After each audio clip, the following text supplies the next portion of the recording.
Have you ever felt that spark inside you just fade away? That deep, burning passion that once pushed you to wake up early to chase your dreams, suddenly slipping through your fingers like sand? Today, we're diving into the unseen forces of the human mind, why motivation fades, and what psychology reveals about this hidden struggle. It's not your fault. Your mind is wired in a way that often works against long-term consistency. Psychologists call this ego depletion. Every decision you make, every ounce of willpower you use, slowly drains your mental energy. That's why, sometimes, no matter how determined you are, you just feel stuck. Let me take you to a simple scenario. Imagine Rena, a young professional. 6 months ago, she was unstoppable. Every morning, she ran before sunrise, worked late into the night, and believed in a future she could shape. But over time, small setbacks piled up. A failed project here, a critical comment there, and slowly, the same fire that fueled her ambition started to die. Why does this happen? Neuroscience tells us that our brain is constantly seeking balance. It wants comfort, security, and familiar patterns. When you push too hard, it perceives stress as a threat. Cortisol, the stress hormone, rises, motivation dips, and suddenly your mind whispers, "Rest, take it easy, you've done enough." Here's the tricky part: your mind isn't your enemy. It's merely reacting to signals, both external and internal. But this is where psychology can help. By understanding these signals, you can regain control. One method is what researchers call instead of overwhelming yourself with giant, intimidating tasks, break them into smaller, manageable steps. Each tiny victory releases dopamine, the chemical of satisfaction. It rebuilds your motivation, piece by piece. But there's a darker, often overlooked side. Sometimes, a lack of motivation isn't just fatigue or stress, it's a reflection of unprocessed emotions. Guilt, shame, fear of failure, these invisible weights silently anchor you, and without acknowledging them, no amount of willpower will bring your energy back. Consider this. Why do some people thrive despite adversity? Why do they find a reason to move forward even when everything seems lost? The answer lies not in raw determination, but in psychological resilience, the ability to face discomfort, process inner emotions, and still take action. Motivation is fleeting, but resilience, that can be built like a muscle over time. And yet, many of us ignore it. We scroll through our phones, distracted by the noise of the world, while our inner spark quietly dims. This is the silent epidemic of modern life: lost motivation.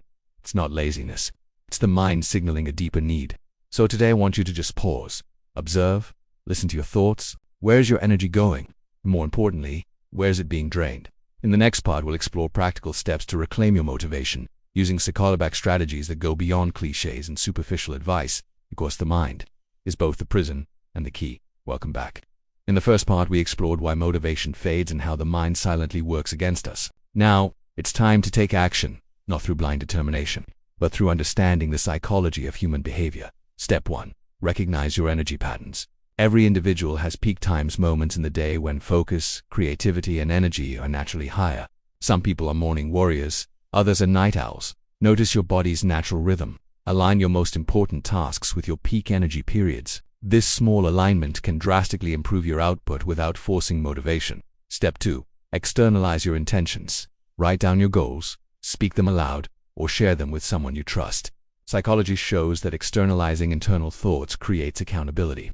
When your goals are out there, your brain treats them as commitments, not just fleeting ideas. Motivation becomes easier when you're answerable not just to yourself, but to the world. But what about moments when you feel completely empty? When even micro goals seem impossible, and the weight of inertia presses down? This is where the power of rituals comes into play. Rituals are small, consistent actions that your mind associates with progress. They don't demand massive energy, they signal the brain that movement is happening. Making your bed every morning, journaling for 5 minutes, or simply standing up and stretching, these tiny victories accumulate, creating momentum that pulls motivation back in. Let's revisit Rena. After months of feeling lost, she tried one simple change. Every morning, she wrote down one small task she could complete in 5 minutes. At first, it was as simple as replying to an email. By the end of the week, completing that tiny task gave her a small dopamine boost. Slowly, she added another, then another. Within a month, her old spark returned, not overnight, but steadily. Step 3. Challenge negative self-talk. Your mind is filled with narratives, sometimes helpful, often destructive. I'm lazy, I'll never succeed, I'm not enough. These thoughts chip away at motivation. Cognitive psychology suggests actively questioning these beliefs. Ask yourself, is this really true? What evidence do I have? Rewriting your internal dialogue rewires neural pathways. slowly replacing doubt with curiosity and fear with cautious confidence. Step 4. Reconnect with your purpose. Motivation that lasts is rarely born from urgency or fear, it's born from meaning. Ask yourself, why do you do what you do? Not for likes, money, or recognition, but for something that resonates with your deepest values. Purpose fuels persistence. It's the inner fire that no setback can fully extinguish. Finally, remember this. Motivation is not a constant. It rises and falls, like waves. Your job is not to control the waves, but to learn how to surf them.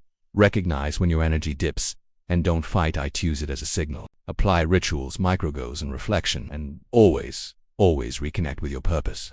The mind is both fragile and powerful. Lost motivation is not failure.